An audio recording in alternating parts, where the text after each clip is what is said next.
안녕하세요. 박영수 목사입니다. 마태복음 산책하기 Walk Together 우리 함께 오늘 마태복음 6장 말씀을 공부하도록 하겠습니다.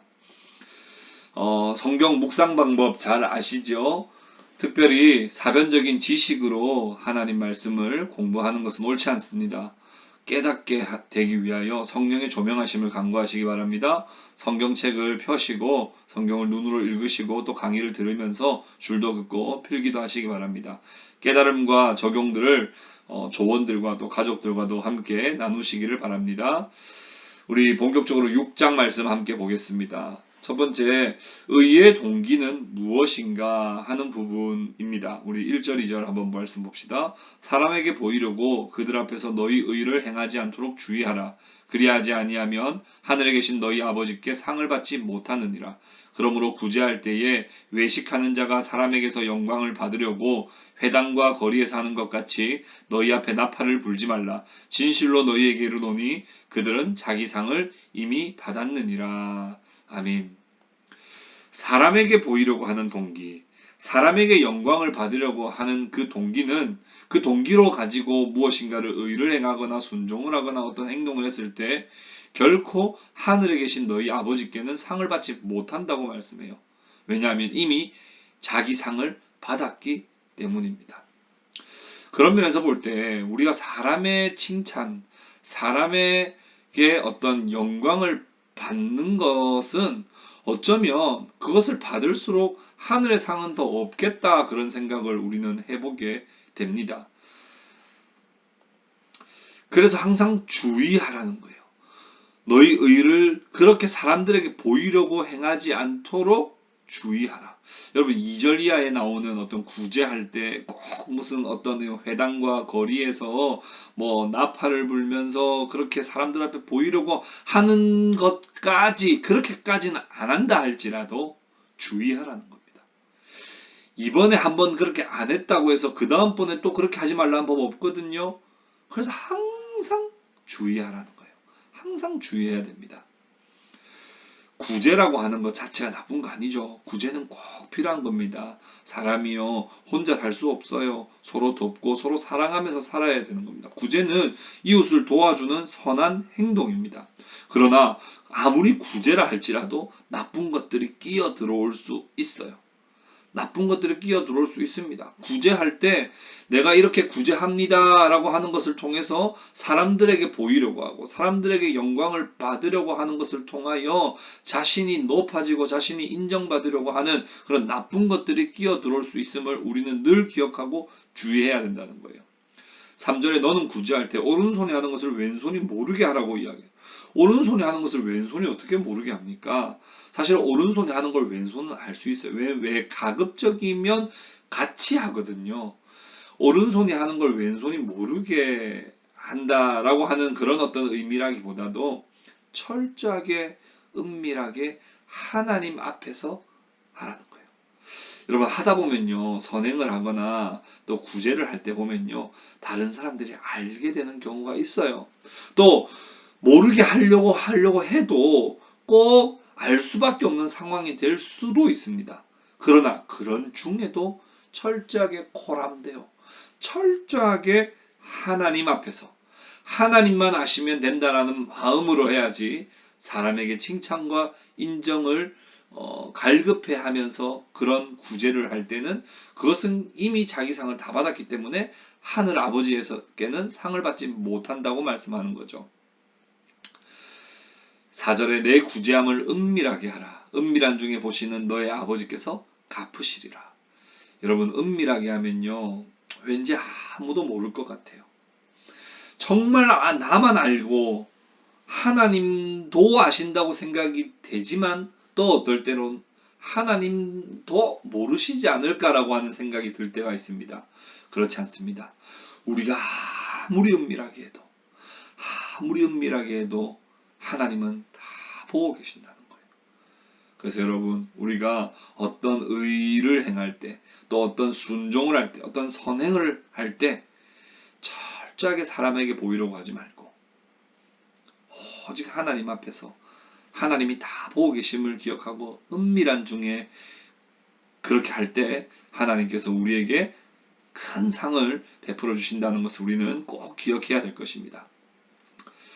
두 번째 우리가 생각해 보는 건 우리가 기도할 때는 우리는 왜 기도하는가 하는 거예요. 유대인들은요, 하루 중에 특정 시간에 기도를 하여야만 했습니다. 사도행전 3장 1절에 보면요, 제9시 기도 시간에 베드로와 요한이 성전에 올라갈새. 여러분, 하루에 3번씩 기도를 했어요. 제3시, 제6시, 제9시. 우리 시간으로는 오전 9시, 낮 12시, 정오, 그리고 오후 3시. 이렇게 하루에 3번 기도를 하여야만 했습니다. 왜냐하면 하나님께서 기도하라고 말씀하셨기 때문이겠죠. 그런데 기도를 하여야만 했다는 거예요.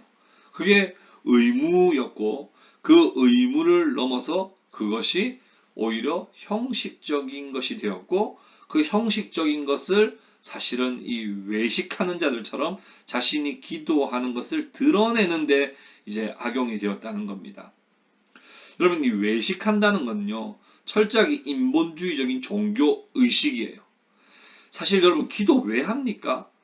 기도 왜 하는 거예요? 종교 의식으로 혹시 하는 거예요? 여러분, 우리가 기도를 할 때 종교 의식으로 하지 않도록 우리는 늘 애써야 됩니다. 밥 먹을 때 하는 기도도 여러분 한번 돌아보십시오. 밥 먹을 때 하는 기도조차도요, 그냥 종교 의식에 불과한 경우가 얼마나 많은지 몰라요. 정말 하나님 앞에 내가 감사하여서, 정말 하나님께 내가 아뢰을 것이 있어서, 정말 하나님의 은혜가 아니고서는 내가 살 수 없기에 기도하는 것이 아니라 철저하게 사람 중심적인 인본주의적인 종교 의식으로 전락시켜버리는 그런 우를 보면서는 안 된단 말입니다. 그런데 그 당시 예수님 당시에 바리새인들은 철저하게 외식하는 자와 같이 했습니다. 5절 보십시오. 그들은 사람에게 보이려고 회당과 큰 거리 어귀에 서서 기도하기를 좋아하느니라. 내가 진실로 너희에게 이르노니 그들은 자기 상을 이미 받았느니라. 회당과 큰 거리 어귀에 서서, 여러분 왜 서서 기도해요? 멀리서도 잘 보이거든요. 그러니까 사람에게 보이려고 하는 거예요. 사람에게 보이고, 야, 저 사람 역시 경건하다, 기도 잘 하는구나 라고 하는 것을 보이기 위해서였다는 거예요. 여러분, 하나님과 은밀한 대화를 시도해야 됩니다. 6절 보십시오. 너는 기도할 때 내 골방에 들어가 문을 닫고 은밀한 중에 계신 내 아버지께 기도하라. 은밀한 중에 보시는 내 아버지께서 갚으시리라. 여러분, 이 말씀은요, 결국 기도회 같은 걸 하지 말라는 말씀이 아닙니다. 통성기도 하지 말라는 게 아니에요. 교회 나와가지고 기도하지 말라는 말이 아닙니다. 기도회도 하는 거 좋아요. 통성기도도 필요합니다. 교회 와서 기도하는 것도 너무 좋아요. 그러나 기도할 때 하나님과의 1대1 관계 속에서 은밀하게 하나님이 내 기도를 들으신다는 마음으로 하나님께 기도해야 됩니다. 울며 기도할 때, 애통하며 기도할 때도 다른 사람들에게 보이려고 하는 것이 아니라 정말 하나님과의 1대1 관계 속에서 우리가 하나님 앞에 애통하는 기도 필요하다는 거예요. 인격적인 기도를 해야 됩니다. 7절 보세요. 기도할 때 이방인과 같이 중언부언하지 말라. 여러분, 중언부언만큼 비인격적인 게 없어요. 하나님께 기도한다고 눈을 감고 손을 모아놓고는 중언부언하는 거예요. 했던 말 또 하고 의미 없는 말 계속 반복하는 거예요. 정말 하나님을 뭘로 알고 그렇게 기도하는 걸까요? 하나님을 정말 인격적으로 생각하고 하나님께 기도하는 겁니까? 무슨 주문 외우듯이, 마치 어디 뭐 불상에나 대놓고 기도하듯이 주문을 외워서는 안 된다는 거예요. 그들은 말을 많이 하여야 들으시는 줄로 생각하느라 실제로 그런 경향이 있죠. 기도를 길게 해야지만 하나님이 들으실 것만 같은 경향이 있어요. 그런데 실제로 반복하거나 길게 기도하지 말라는 말씀으로 오해해서도 안 됩니다. 반복해서 기도할 때가 있어요. 하나님께 너무 간절해서 하나님께 반복적으로 기도할 때가 있어요. 하나님께 무엇인가를 응답을 얻기까지 또 하나님께 너무나 간절해서 길게 기도할 때가 있어요. 필요합니다. 그러나 반복해서 중원부원해서 하는 기도는 비인격적인 기도일 뿐만 아니라 길게 해야지만 들으신다고 생각하는 것은 하나님을 마치 어떤 기계적으로 이해하는 비인격적인 기도가 될 수 있다는 겁니다. 그러면 어떻게 기도해야 되는가? 너희는 이렇게 기도하라 하면서 우리 예수님께서 어떻게 기도해야 되는지에 대해서 말씀해 주셨어요. 9절부터 13절까지 한번 읽어볼게요. 그러므로 너희는 이렇게 기도하라. 하늘에 계신 우리 아버지여, 이름이 거룩히 여김을 받으시오며 나라가 임하시오며 뜻이 하늘에서 이루어진 것 같이 땅에서도 이루어지이다. 오늘 우리에게 일용할 양식을 주시옵고 우리가 우리에게 죄 지은 자를 사하여 준 것 같이 우리 죄를 사하여 주시옵고 우리를 시험에 들게 하지 마시옵고 다만 악에서 구하시옵소서. 나라와 권세와 영광이 아버지께 영원히 있사옵나이다. 아멘. 주기도는요, 예배 시간에 형식적으로 암송하는 기도문이 아니어야 됩니다. 여러분, 주기도문 하면요, 참 우리가 기본적으로 무슨 주문을 외우는 것 같아요. 형식적으로 암송하는 기도문으로 사용하라고 주신 건 아닙니다. 그렇다고 또 여러분 예배 시간에 주기도를 하는 것 자체가 잘못된 건 아니에요. 그러나 잘못된 건 뭐예요? 형식적으로 암송하는 기도문이라고 생각하는 거예요. 너무 익숙해져 버린 거죠. 그래서 주기도의 내용이 무엇인지도 모르고 생각하지도 않은 채 그저 그냥 암송하는 거, 그건 잘못된 겁니다. 팀 켈러 목사님은 자신이 저작한 기도라고 하는 책에서 이렇게 말했어요. 주기도문은 참 좋은 모범이 되는 기도문이지만 너무 익숙해져 버리면 안 좋다라고 말하면서 뭐 어떤 예를 드냐면, 난생 처음 철길 옆에 사는 지인에게 찾아갔다고 한번 생각을 해보자. 그런데 갑자기 대화를 나누고 있는데 기차가 굉음을 내면서 손살같이 달려와서 지나가는 거예요. 너무나 놀란 이 사람이 저게 도대체 뭐지? 라고 했는데 집주인이 뭐야? 그렇게 대답을 하자, 아니 기차가 지나가는데 이렇게 시끄럽고 이렇게 바람이 날리는 데서 어떻게 살아? 라고 이야기를 했더니, 아 저거 그냥 기차인데 왜? 난 신경도 안 써. 라고 말하자 상대가 말문이 막혔다 그러죠. 아니 어떻게 그럴 수가 있지? 이건 무슨 말이에요? 너무나 기차가 앞에서 굉음을 내면서 쌩쌩 지나다니는 게 너무 익숙해져 버린 거죠. 그러니까 사실은 뭐 기차가 지나가는 게 뭐가 대단한 일인데 아무렇지도 않게 된다는 거예요. 여러분, 주기도만큼 주님께서 가르치신 그런 아름다운 기도, 정말 기도 중에 기도는 없습니다. 그러나 이 주기도가 그냥 하나의 그냥 형식적으로 암송하는 기도문이 되어버리면 이 기도 가운데서 우리는 어떤 은혜도 받지 못하고 또 하나님께도 사실은 상달되지 못하는 그런 기도가 된다는 거예요. 이 주기도는 기도 생활의 지침이 되는 모범입니다. 존 칼빈은 말하기를, 기도할 때 어떤 단어를 규정하거나 제시한 모범에서 벗어나지 말 것을 의도하신 것은 아니다. 무슨 말이에요? 주님이요, 딱 저 단어만 사용해야 된다고 말씀해 주신 건 아니라는 거예요. 기도의 참고가 되고 지침이 되어 주기도의 내용을 모범으로 삼아서 기도하라고 주신 것이 주기도문이지, 이 단어를 한 토시 한 토시도 안 빠뜨리고 해야 된다. 그것은 결코 아니라는 거예요. 어떤 사람은요, 몸이 아플 때 주기도를 100번 하면 몸이 낫는다고 생각하는 사람이 있어요. 그렇지 않습니다. 그게 어떤 이 주기도문이라고 하는 것 그 자체의 어떤 능력이 있는 건 아니에요. 기도의 모범이에요. 기도의 모범. 이렇게 기도하라고 말씀해 주신 것이죠. 그럼 어떻게 기도해요? 우리가 이 주기도에 대한 자세한 해설은 다음번에 이제 주기도에 대한 특강을 한번 하겠습니다. 오늘은 간단한 구조만 한번 살펴볼 텐데요. 하늘에 계신 우리 아버지요, 처음에 머릿말입니다. 우리의 기도의 대상이 누구신가 하는 거죠. 아버지라고 이야기했습니다. 정말 딱딱한 어떤 히브리식의 어떤 기도가 아니라 예수님은 실제로 이 주기도를 아람어로 가르쳐 주셨고 우리의 일상 속에서 하나님께 드려지는 그리고 친근한 아버지라고 하는 표현을 통해서 기도하게 하셨다는 거예요. 첫 번째 간구부터 여섯 번째 간구가 있는데 첫 번째부터 세 번째 간구는 무엇이냐면 하나님의 영광과 하나님의 나라와 하나님의 이름과 하나님의 뜻을 구하는 기도라는 거예요. 우리는 먼저 내가 필요한 것을 구하는 기도를 드릴 것이 아니라 하나님의 영광과 뜻을 위해서 기도해야 됩니다. 왜 그래요? 결코 기도는 종교의식이나 우리의 구할 것을 얻어내는 어떤 미신적 어떤 행위가 아니라 우리의 삶의 목적과 깊은 연관이 있기 때문에 그렇습니다.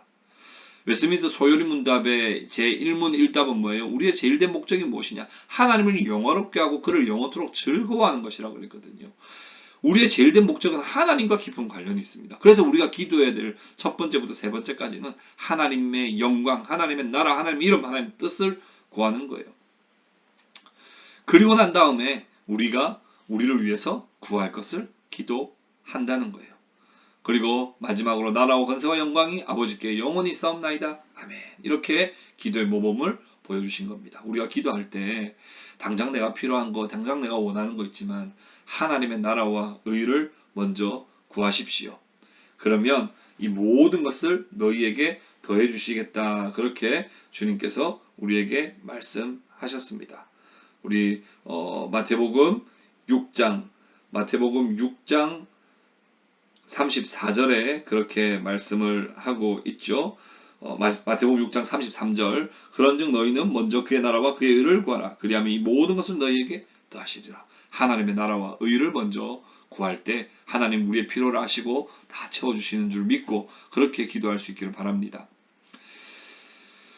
또 우리가 한번 살펴보려고 하는 것은 진짜 용서받은 자라면 어떻게 해야 되는가 하는 거예요. 14절 15절 보세요.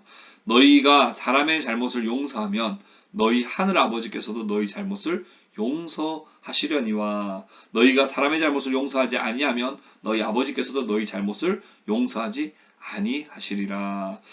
용서해 주실 것을 간구하면서 우리는 점점 더 용서하는 사람으로 변화되어 가는 거예요.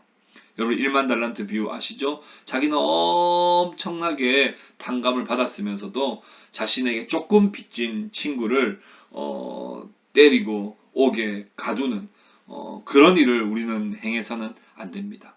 정말 십자가를 바르게 이해했다면 정말 내 죄가 십자가 앞에서 정말 해결받고 내가 용서받은 사람이라고 하는 그 십자가를 바르게 이해했다면 용서하는 자가 될 수밖에 없습니다. 난 절대 저 사람을 용서할 수 없어는 없어요. 십자가를 바르게 이해하지 못한 사람은 그렇게 할 수밖에 없지만 십자가를 바르게 이해한 사람이라고 한다면 용서하는 자가 될 수밖에 없다는 거예요. 그래서 우리는 날마다 주님께 용서를 구하면서 우리는 용서하는 사람으로 우리도 변화되어 간다는 겁니다. 금식에 대한 이제 내용이 나오는데 금식할 때 너희는 외식하는 자들과 같이 슬픈 기색을 보이지 말라. 금식은요 1년 중 하루 대속죄일에만 행해지는 거였어요.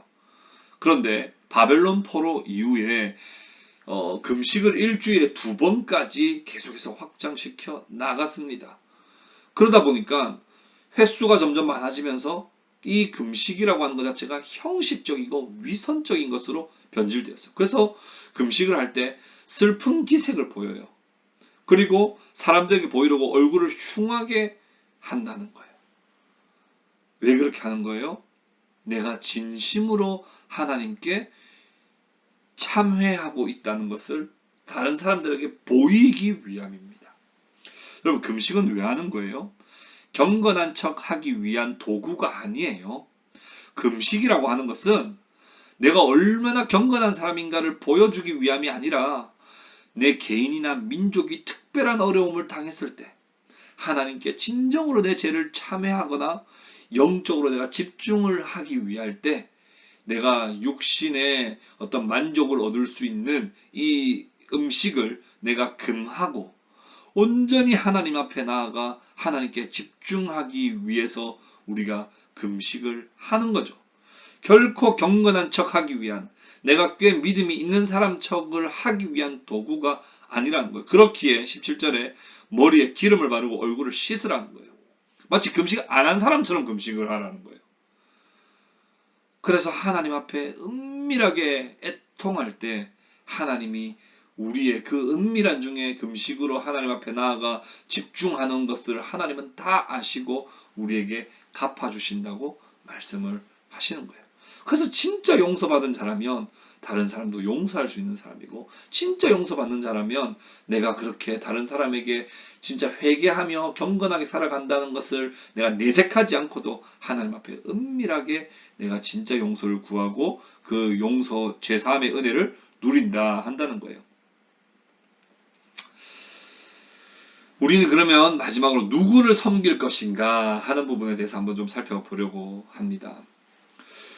19절에 이렇게 말해요. 너희를 위하여 보물을 땅에 쌓아 두지 말라. 여러분, 보물을 땅에 쌓아 두지 말라. 이 저금하지 말란 말씀일까요? 소유를 하지 말라는, 그를 금하는 말씀일까요? 재물이나 부나 이윤을 산출하는 것을 금지하는 말씀일까요? 그렇지 않습니다. 오히려 하나님을 주인으로 섬기면서 물질을 하나님께 종속시키고 하나님의 뜻대로 바르게 사용하는 삶을 살아라는 거예요. 물질을 땅에, 보물을 땅에 쌓아두는 것, 저축해두는 것, 이 저금을 하지 말라는 말씀은 아니지만 이걸 잘 사용하라는 말씀이거든요. 그리고 어떤 말씀이에요? 20절처럼 너희를 위하여 보물을 어디에 쌓아두라고요? 하늘에 쌓아두라는 거예요. 하늘에 쌓아두라는 거예요. 하나님 앞에서 철저하게 이것을 잘 사용할 때 우리의 보물이 하늘에 쌓이는 거예요. 21절에 내 보물이 있는 그곳에는 내 마음도 있다. 재물과 마음의 상관성입니다. 여러분, 사람은요, 재물을 좋아하게 돼 있습니다. 재물을 내가 마음을 두지 않는다, 그거 사람 아니에요. 그럼 우리는 그것을 재물과 마음의 상관성을 아는 사람이라면 우리는 재물을 어디에 쌓을 수 있어야 된다는 거예요? 하늘에 쌓을 수 있어야 된다는 거예요. 이 땅에 재물을 쌓아두는 것은 무의미, 무가치하게 여기고 오히려 하늘에 재물을 쌓길, 하늘에 보물을 쌓기를 사모해야 한다는 겁니다. 그것은 영적인 눈을 떠야만 그것이 가능해요. 하늘나라가 있음을, 하늘의 상급이 있음을 진정으로 아는 사람은 영적인 눈을 뜬 사람이에요. 여러분, 아무리 그렇게 설교해도요, 그렇게 안 됩니다. 어떻게 해서든지 간에 자기의 재산 불리고 자기의 재산을 많이 가지고 많이 쌓으려고 하는데 온통 다 혈안이 되어 있죠. 잘 안 됩니다. 근데 어떤 사람이 가능해요? 영적인 눈을 뜨는 사람이에요. 영적인 눈을 띈 사람은요, 온전히 하늘을 바라보고 하늘 상급을 바라보게 되어 있다는 겁니다. 24절 말씀 보십시오. 한 사람이 두 주인을 섬기지 못할 것이니. 여러분, 이 말씀 잘못 이해하면요, 하나님과 재물이 마치 이렇게 대치되는 것 같이 이야기해요. 아니요, 하나님 우리에게 재물을 주시기도 하시는 분입니다. 하나님과 재물 자체가 대치되는 건 아니에요. 근데 뭐가 대치되는 거예요? 하나님을 섬기는 것과 재물을 섬기는 것은 대치가 됩니다. 배타적일 수밖에 없어요. 호기를 미워하고 저를 사랑하거나 호기를 중히 여기고 저를 경히 여김이라. 너희가 하나님과 재물을 겸하여 섬기지 못하느니라. 여러분, 재물 자체가 악은 아닙니다. 그러나 재물을 섬기는 것은 잘못된 거예요. 왜냐하면 재물은 도구에 불과하기 때문입니다. 결코 도구를 섬겨서는 안 되는 거예요. 여러분, 잘 기억하십시오. 우리가 섬길 분은 오직 하나님 한 분밖에 없습니다. 그리고 하나님께서 우리에게 재물을 허락하실 때가 있어요. 그때에 그 재물을 어떻게 하면 하나님의 뜻대로 잘 사용할 것인가에 대한 재물이 도구가 되어야지 재물이 우리의 섬김의 대상이 되어서는 결코 안 된다는 사실을 우리는 꼭 기억해야 되겠습니다. 25절부터 34절까지는 여러분 그 설 명절 가정 예배 순서지에 제가 설교문을 이렇게 올려 두었습니다. 여러분 꼭 이번 설 명절에 마태복음 6장 25절부터 34절까지 말씀을 가지고 꼭 가정, 또 아니면 혼자밖에 없다면 혼자서라도, 아니면 우리 두 사람에서라도 세 사람에서라도 다 모였을 때 꼭 같이 예배 드리시면서 이 말씀을 꼭 묵상하시기 바랍니다. 홈페이지 게시판에 올려두었습니다. 홈페이지 게시판을 꼭 참고하셔서 여러분 특별히 이번에 모바일용으로 여러분 제가 만들어 봤거든요. 그래서 모바일로도 여러분 딱 그 화면이 좋게 잘 글을 읽을 수 있도록 작성되어 있으니까 여러분 꼭 함께 참고하시면서 마태복음 6장 25절부터 34절까지도 함께 보시기 바랍니다. 마무리합시다. 오늘 나는 성경을 통해서 어떤 하나님을 알고 고백합니까? 우리의 은밀한 순종도 다 보고 계시는 하나님이심을 우리는 기억해야 되겠습니다. 내가 아무리 은밀한 중에 의를 행하고 순종할 때도 하나님 다 보고 계십니다. 하나님 상을 준비하시고 우리에게 주시는 분이십니다. 두 번째, 우리의 필요를 아시고 기도를 다 듣고 인격적으로 반응하시는 하나님이세요. 여러분 기계적으로 기도해서 안 돼요. 비인격적인 기도 이제는 그만 올려드립시다. 우리의 필요를 이미 아시고 우리의 기도를 실제로 들으시고 우리에게 인격적으로 반응하시는 하나님 앞에 은밀한 중에 1:1 관계 속에서 진실하게 애통하며 하나님께 기도할 때 그 기도를 우리 하나님은 인격적으로 들으시고 반응해 주시는 하나님이신 줄을 우리가 꼭 기억해야 되겠습니다. 세 번째로 친히 우리 예수님께서는 우리의 기도할 내용과 기도 생활에 대해서 모범을 다 제시해 주셨습니다. 우리 주님은 새벽에 정말 은밀한 중에 하나님께 기도하기를 좋아하셨어요. 사역을 시작하시기 전 40일 동안 광야에서 금식하며 기도하시기도 하셨습니다. 십자가에서 사명을 감당하시는 중에도 하나님께 기도했습니다. 그런 기도 생활의 모범도 보여주시면서도 주기도라고 하는 정말 주옥과 같은 기도의 모범도 보여주셨습니다. 그 내용을 우리가 깊이 이해하면서 주기도를 하시고 또 그 주기도를 모범으로 삼아 우리가 하나님 앞에 진실된 기도를 올려드릴 수 있기를 바랍니다. 그리고 마지막으로 우리의 섬김을 받으실 참되고 유일하신 하나님, 그분 한 분밖에 없음을 우리는 기억합시다. 우리도 모르는 사이에 재물을 섬기고 있지는 않은지, 우리도 모르는 사이에 나의 명예를 섬기고 있지는 않은지, 우리도 모르는 사이에 내가 어떤 정욕과 탐욕과 또 성적인 것, 이런 것들 우리가 너무 사랑하고 섬기고 있지는 않는지 우리 자신을 돌아보고, 우리가 하나님께 주신 도구는 도구로 아름답게 사용되되 우리가 섬기고 우리가 예배할 분은 오직 하나님 한 분밖에 없음을 우리 다시 한번 기억하고 그렇게 믿음으로 살아가는 저와 여러분 다 될 수 있기를 바랍니다. 기도하겠습니다. 하나님 아버지 감사합니다. 오늘도 마태복음 6장 말씀을 통해 우리에게 말씀해 주시니 감사합니다. 산에서 정말 주옥과 같이 보물과 같은 말씀을 우리에게 주신 이 말씀 우리가 깊이 이해하고 신앙생활에 수많은 의무들을 행할 때 하나님 우리가 그것을 사람에게 보이려고 하거나 사람에게 칭찬받으려고 하거나 하나님 우리가 무의미한 종교적인 형식과 의식으로 전락시켜버리는 것이 아니라 정말 은밀한 중에도 정말 인격적으로 우리의 행하는 것과 우리의 기도를 다 들으시고 보시는 하나님 앞에서 철저하게 코람데오의 믿음으로 우리가 그 모든 것들을 행할 수 있도록 주여 인도하여 주시옵소서. 감사드리오며 이 모든 말씀 우리 구주 예수님의 이름으로 기도 올려드리옵나이다. 아멘.